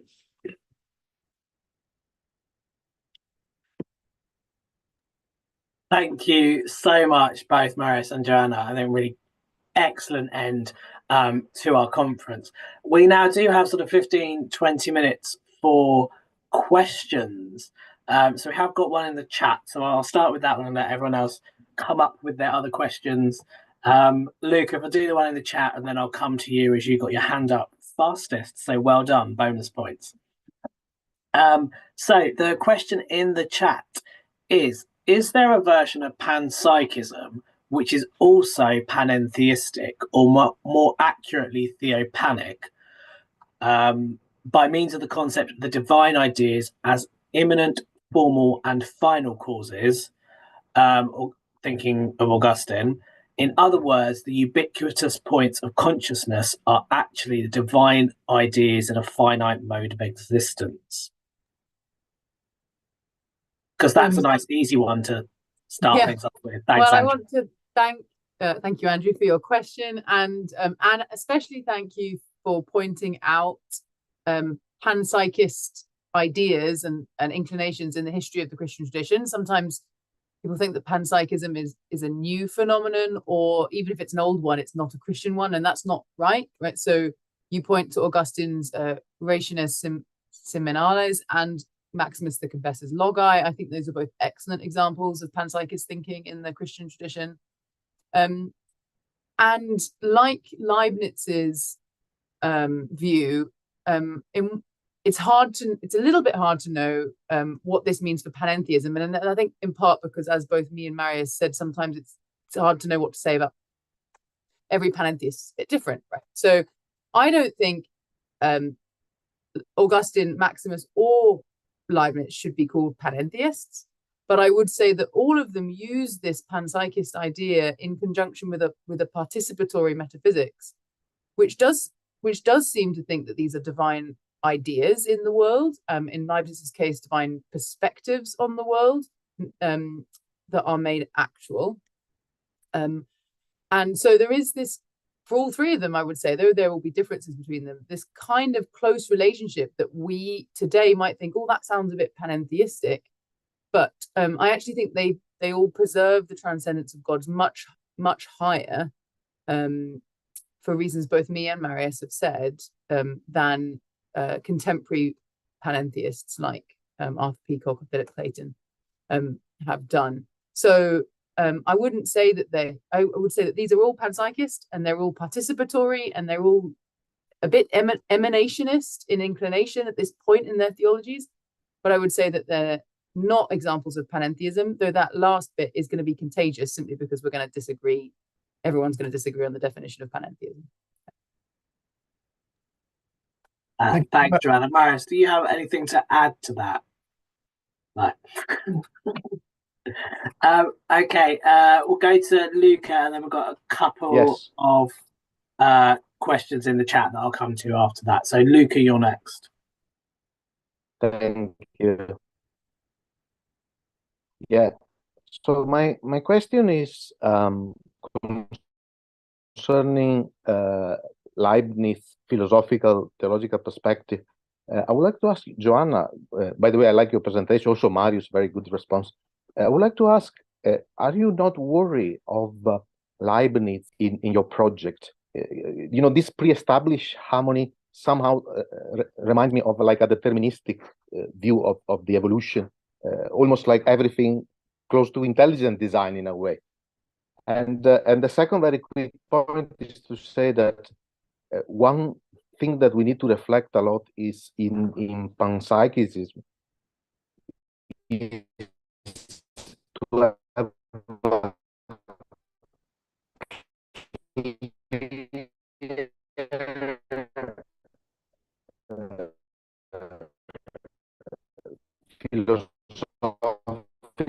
theological view on the difference between the living, I would say monad, now that you say monad, Leibniz monad, like in a way that wants to live.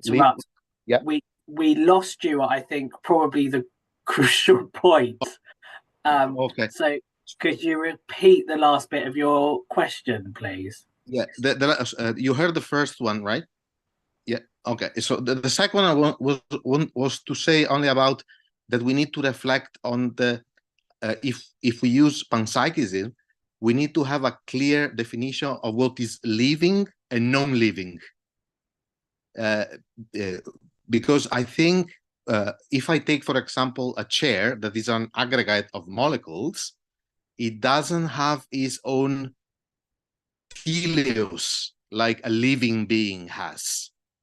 So we need to be able to distinguish the form, say, of a chair and the form of a living being, because I don't believe that both have a psyche in the same way.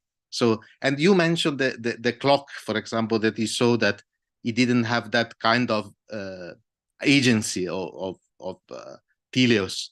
So I think we need to reflect this, and I know that in Thomistic theology there is also this discussion. But thank you.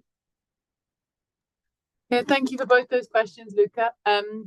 Yeah, so I think the first one was, am I worried about Leibniz's pre-established harmony in my theology and the determinism that seems to imply? And then you mentioned intelligent design. I don't think it pushes towards intelligent design. I think that's got its own unique set of problems, but they're not the same as Leibniz's problems.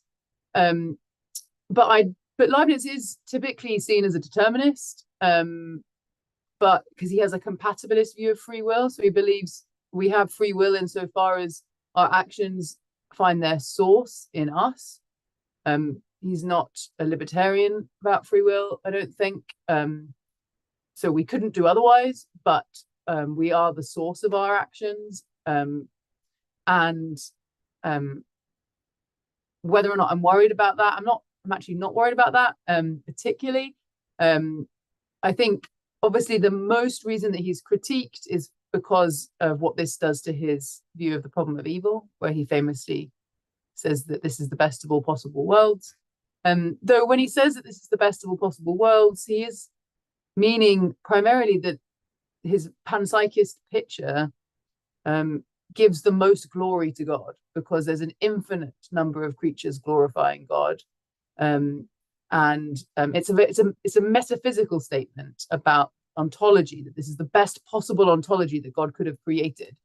It's not a denial of suffering or evil, and so I think he's often misunderstood on that ground. It does mean, I don't think Leibniz could accept genuine randomness or chance, because everything is pre-programmed. So he would say that this, when scientists and physicists talk about randomness and chance, that is according to the order of the kingdom of power, as he called it, and the kingdom of nature, where things are by mathematics and physics. And he thinks that's a genuine, in one sense, true way to describe the world.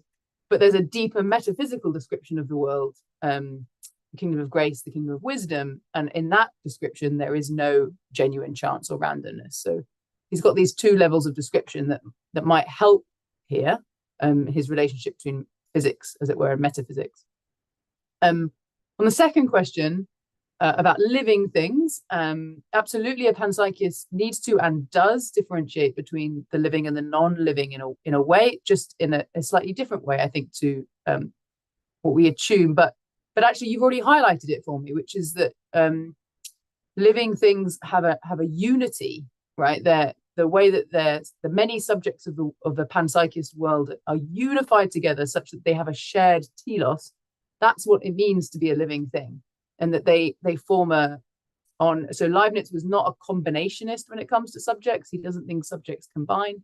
most panpsychists, other panpsychists, think that subjects combine to form a single perspective on the world in addition to that teleological unity. So it's a difference between Leibniz and almost every other panpsychist. And he thinks that, yeah, absolutely, slippers, chairs, these things don't have a unified telos, so they are not living things. The only thing that a panpsychist in that sense is going to say different from other kind of these teleological conceptions of life is that whatever is most fundamental, the monads themselves for Leibniz need to therefore be described as living. I mean, they're infinitely small. They function at lots of different layers, so they're not all small. But when we think of whatever the most basic ones are, those are going to be living things. But that's not atoms, that's not protons, that's not electrons. For Leibniz, it's, you know, these things are still aggregates. They're not living. It's only monads that are living, and then organisms are living because they achieve unity. So I think he does make this exact distinction the way that you've made it, and he, in fact, in the later part of his life, reintroduces hylomorphous language of form in order to help him articulate that as well. Yeah. Thank you for both those questions. Thank you both. This next one I'm going to pose to Mariusz first, and then we'll come to you, Joanna.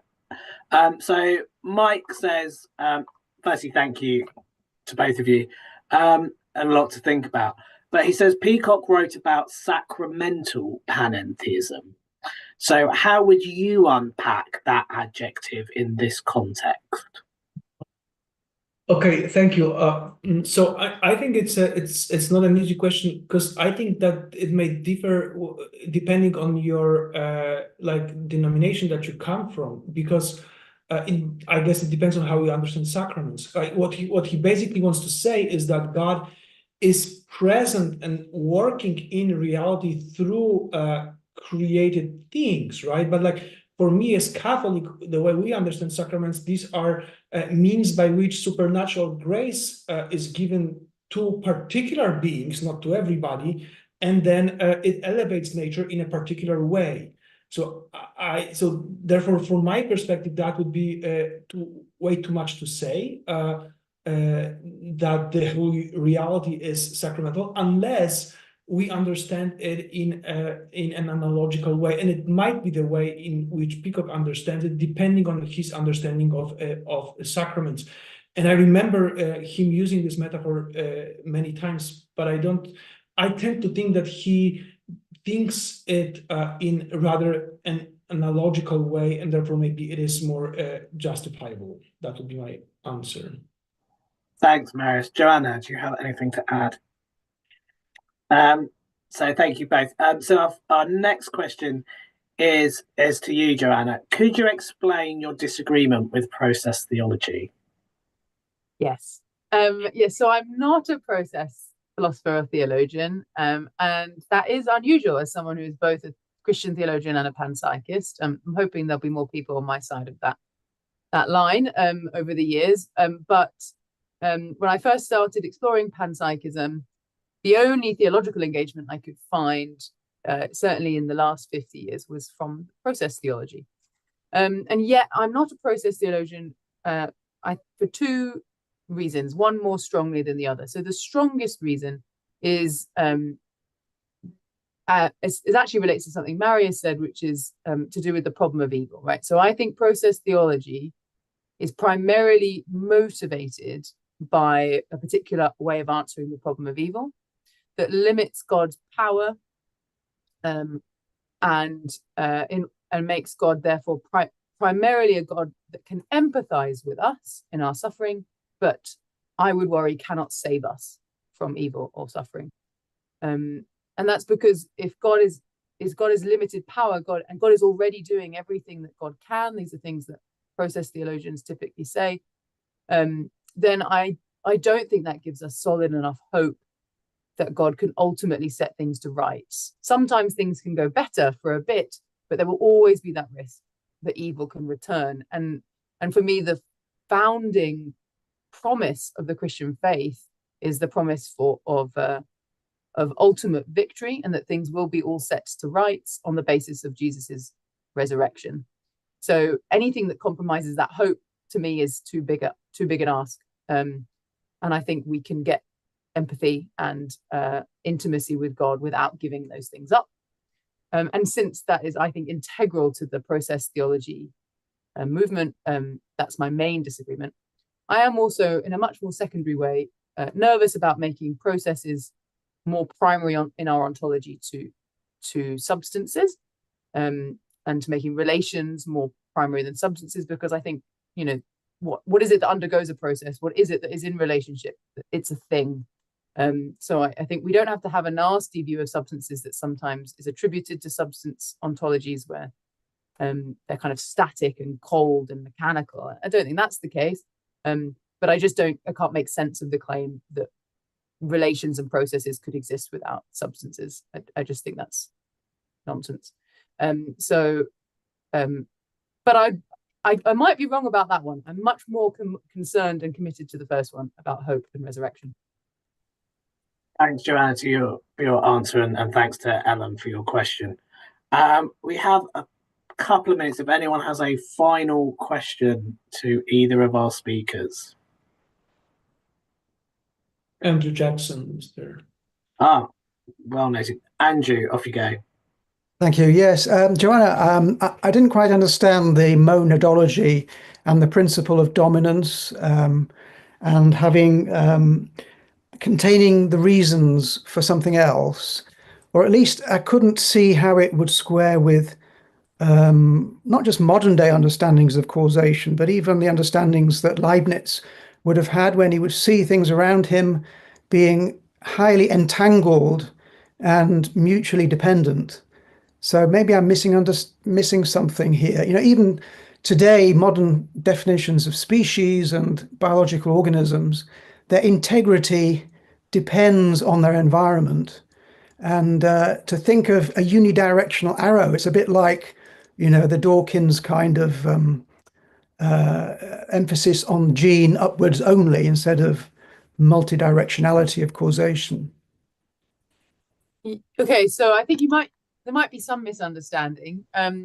So for Leibniz, it's top down, primarily, not bottom up like genes, right? So trees are the dominant monad in this analogy, that or this example actually, because they provide the reasons. The flourishing of the tree is the reason that leaves need to produce need to photosynthesize. So the tree is the dominant monad and the leaf is the subordinate monad. In a sense, because of this, because it's ordered towards this flourishing of the tree. So does that help? Because that seems much more conducive with contemporary, as you say, in like entanglement and top-down understandings of organisms. Why isn't it both directions? That's my problem with it. Yeah, well, so his emphasis on final causation, which he thinks is the ultimate, metaphysical form of causation, is top down, but he does describe the tree as providing the kind of necessary constituent subprogram. The leaf is providing the necessary constituent subprogram for the tree. So the tree wouldn't be the tree without the leaf, right? But the leaf is ordered towards the tree. So there is a kind of other way to look at it. Okay. So the subordinate and the dominant are interacting with one another in a way. Right, I see what you mean. The priority of explanation has to be top down. Final causation. Gotcha. Yeah. Thanks. Thanks, Andrew. And thanks both Joanna and Mariusz for your presentations today. It's been a brilliant way to finish our conference. So a slightly silent but much deserved round of applause virtually. Really was brilliant. Thank you so much.